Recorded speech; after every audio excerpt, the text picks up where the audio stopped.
Also, sports teach you practice in handling pain, in dealing with emergencies which occur regularly in sports.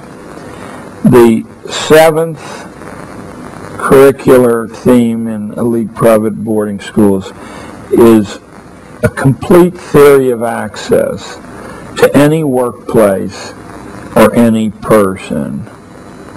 You'd do better off than reading a civics textbook to set a kid the challenge of getting a private meeting with the mayor of Los Angeles and let him work for a year on constructing an access to the mayor. Does that sound fanciful to you? My kids from a very ordinary New York public school got access not only to New York City's mayor, but to New York State's governor and CEOs beyond count. You can do that too. Teach your kid how to access places and people that he or she wants or needs. Number 8 is responsibility as an utterly essential part of the curriculum.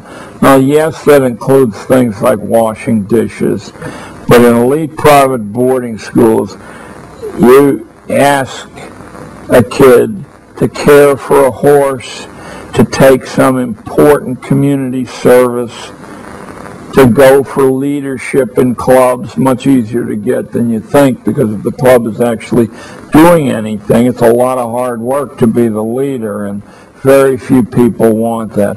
Always to grab for responsibility when it's offered, and always to deliver more than is asked for. Number 9, and this is a long-range, comprehensive thing that needs to be checked regularly, but you don't ever quite get there. It's arrival at a personal code of standards. Those are standards in production, standards in behavior, and standards in morality. Number 10 is a familiarity with the master creations in music, in painting, in dance, in sculpture, in design, in architecture, in literature, in drama. To be at ease with the arts, because apart from religion, the arts are the only way to transcend the animal materiality of our lives, to get in touch with a bigger you. Number 11 is the power of accurate observation and recording. I'll only give you one example of how you think this way, and if you push yourself, you will be able to supply many more. Power of accurate observation and recording.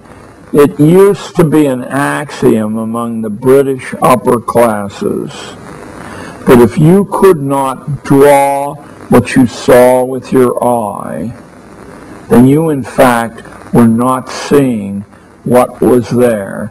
So drawing wasn't a way to kill time, but a way to sharpen the perception.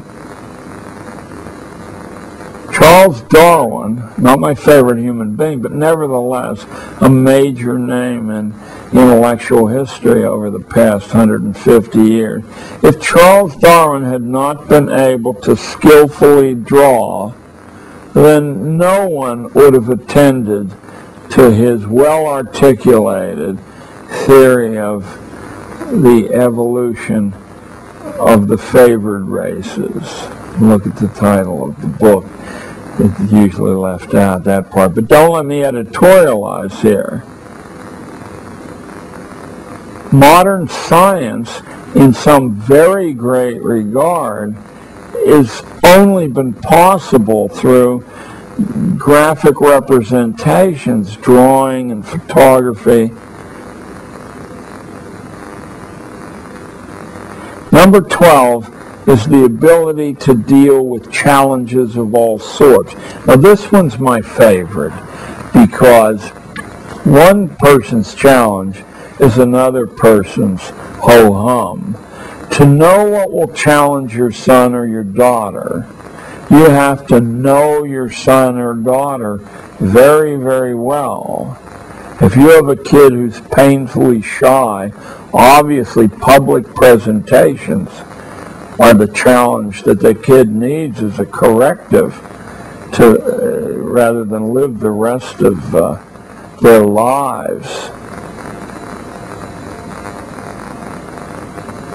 If your child is a coward, that's a harsh word, but many people are natural cowards. Maybe all of us are natural cowards until we come to see that physical challenges really aren't so bad. And if they hurt, they don't hurt that much. Teach your kid if he gets knocked down, always to stand back up. If he gets knocked down again, to stand back up again. That would be a challenge. But challenges are different for different people there. If you're used to eating garbage food at the fast food outlets, I guess it will be a challenge to train your palate to discriminate fresh food and excellence in preparation from a Big Mac. I guess I only picked that one because my wife's is a superb cook, and she graduated from the Culinary Institute in Hyde Park. See, Janet, I told you I wouldn't forget you.